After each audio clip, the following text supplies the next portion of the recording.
मित्रांनो, रेखा किचनमध्ये तुमचं स्वागत आहे। आज मी ना कस्टर्ड आईस्क्रीम बनवणार आहे। त्यासाठी मी अर्धा लिटर दूध घेतलेलं आहे।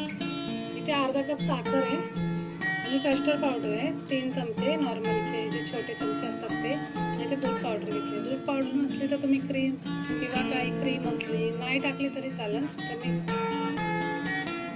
इथे गॅस चालू करते। दूध टाकते पातेल्यामध्ये।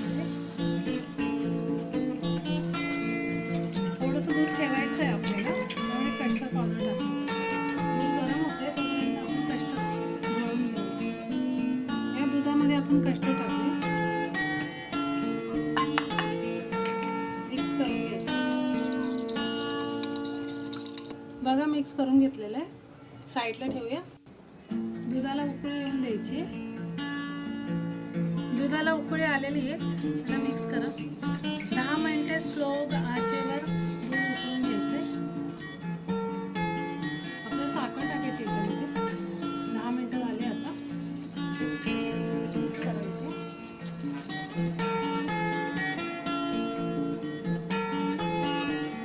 दूध पावडर घेतली होती ती टाकायची, मिक्स करायची।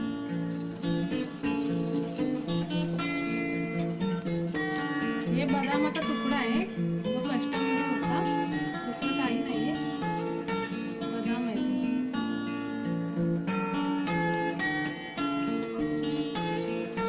चांगलं मिक्स करा, उकळी आलेली आहे चांगली। त्याच्यामध्ये आपण कस्टर्ड टाकणार आहोत।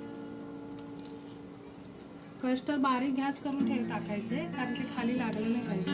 त्याला 3 मिनिटे तरी ढवळत राहायचं।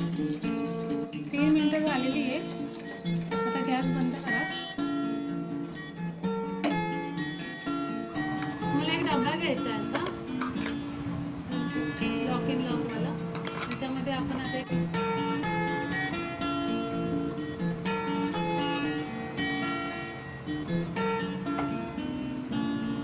त्याला आपण झाकण लावून घेणार आहोत फ्रीजरमध्ये। त्याच्यानंतर पुन्हा काढून फ्रीजरमध्ये ठेवायचे। 2 घंटे पुन्हा काढून मिक्सरला वाटून मी दाखवणार तुम्हाला कशी जाते। 2 घंटे झालेले, आता आपण खोलूया।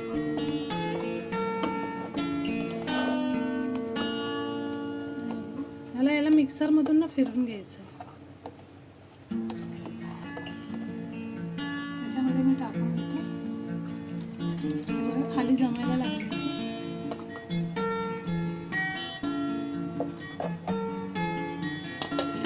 मिक्सर मध्ये वाटून घेतलंय, आता आपण ना डब्यामध्ये टाकूया। तोच डबा घेतलाय, त्याच्यामध्ये वाटून आता हे 5 ते 6 घंटे 6 पेक्षा जास्त झालं, 6 तास तरी लागेल। फ्रीजरमध्ये डबा बंद करून ठेवा। आपण इथे थोडेसे बदामाचे काप टाकू।